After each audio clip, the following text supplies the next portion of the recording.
Hello, my name is Allie Fielding, and this is my participatory action research proposal on seizures, PTSD, and treatment. I interviewed Katie about her experience with becoming disabled through melanoma and its treatment.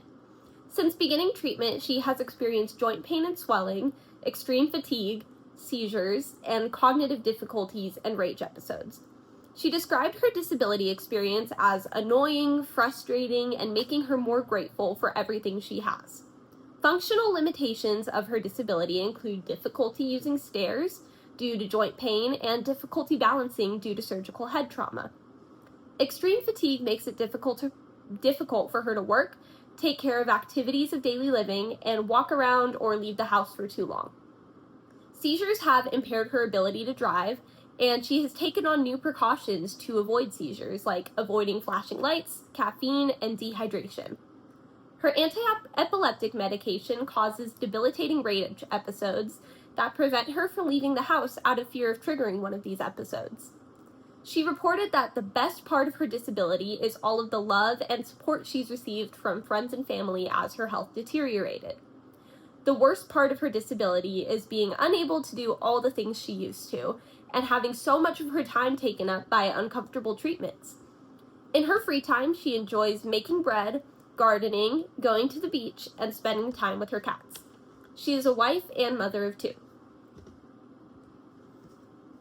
Katie's area of concern that we will be researching is the post-traumatic effects of seizures. This may be a concern for anyone who has experienced or will experience a seizure. Several studies have confirmed a link between epilepsy and post-traumatic stress disorder. A meta-analysis of PTSD in people with epilepsy found an 18% prevalence of PTSD in the studied population, compared to a 6.8% prevalence in the general population of U.S. adults. The Defeating Epilepsy Foundation suggested standard PTSD treatment for these individuals through psychotherapy and medication. I have found no treatment methods specific to treating epilepsy-related post-traumatic stress or post-traumatic stress from any seizure activity. I also found no studies comparing responsiveness to post-traumatic stress treatments between subjects who have experienced seizures and subjects who have not. Basically, the research has not gone farther than finding an association between epileptic seizures and PTSD symptoms. Seizures in and of themselves meet the first criterion for PTSD, since there is inherent risk of serious physical injury or death. One article investigated the psychological effects of seizures during development. The author points out that the seizures themselves may not be the primary cause of psychological distress, but that hospitalizations and painful procedures related to seizure activity may contribute just as much. One known cause of seizure is head trauma, which has also previously been associated with PTSD. In this case, seizure activity might be the middleman between another trauma and these psychological disorders.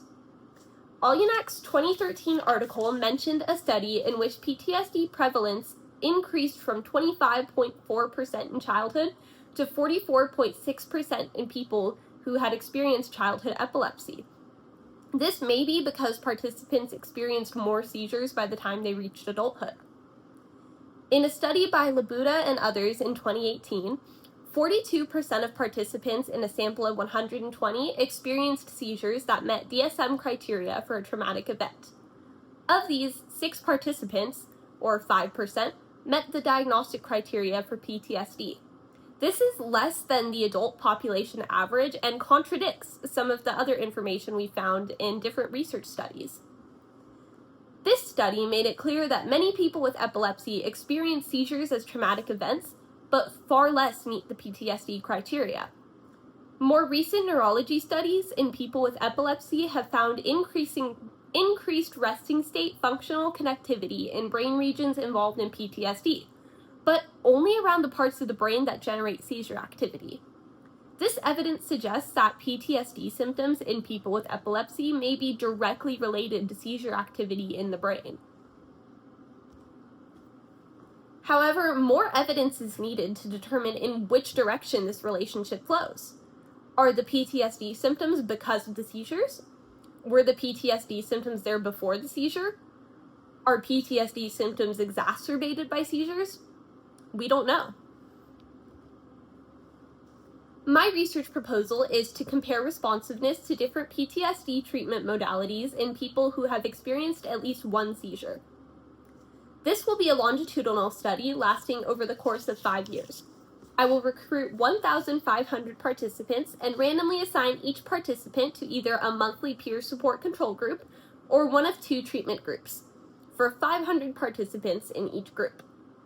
Participants in the treatment groups will receive weekly therapy sessions for 2 years, either through cognitive processing therapy or prolonged exposure therapy, 2 modalities derived from the American Psychological Association's guidelines for evidence-based PTSD treatment. PTSD symptom severity will be assessed before beginning treatment, quarterly or every 3 months during treatment, and yearly for 3 years after treatment using the 20-item self-report PTSD checklist for DSM-5 or the PCL-5. This scale requires participants to rate how much they were bothered by specific PTSD symptoms related to their worst event on a scale from 0, not at all, to 4, extremely, in the last month. Here is an example of the questionnaire showing items 1 through 9. Feel free to pause and take a look at this for however long you'd like, and I will also include an audio description of this slide, along with all of the other slides. I will analyze differences in treatment effectiveness between treatment groups, age at first seizure episode, number of lifetime seizure episodes, number of seizures participants experienced over the course of the study, and between demographic variables like age, gender, race, ethnicity, income, and level of education. This study will be causal because I am randomly assigning participants to treatment groups, performing interventions, and measuring differences in outcomes theoretically caused by type of treatment intervention. However, the presence of extraneous variables in a 5-year period is too high to ignore. But it is out of the scope of this study to control for every aspect of participants' lives outside of therapeutic intervention. To mitigate some of these confounds, every effort will be made to match demographics and groups as closely as possible. Even when taking steps to account for confounding variables, it is important to acknowledge the limitations of such a study.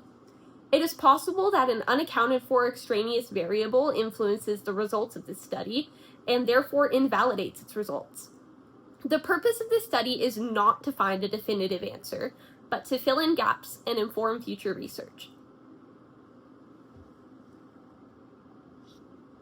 I expect the most improvement to occur in treatment group participants. A meta-analysis for cognitive processing therapy effectiveness in treating PTSD found that participants treated with CPT improved 82 to 89% more than control treatments.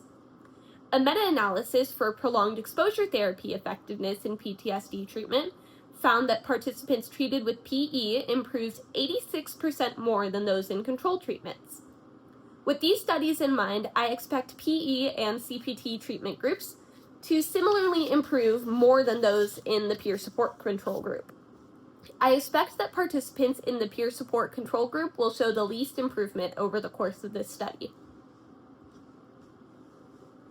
Once we find which treatments are the most effective for participants experiencing post-traumatic symptoms following epileptic seizures and differences between demographic groups, we can better tailor our therapeutic approaches for this population. Future studies should examine specific interventions for people experiencing post-traumatic stress symptoms after seizures. For example, this may include exposure to the places that the individual has previously experienced seizures. Since there are currently no studies evaluating efficacy of therapeutic interventions for people experiencing post-traumatic stress symptoms following seizures, we currently have no starting point from which to tailor our approaches. It is my hope that this participatory action research project will inform and inspire future research and treatment for people experiencing seizure trauma. Here are the references I used in formulating this research proposal. Feel free to pause and take a look at these for as long as you'd like, and once again, there will be an audio description of all the information on these slides.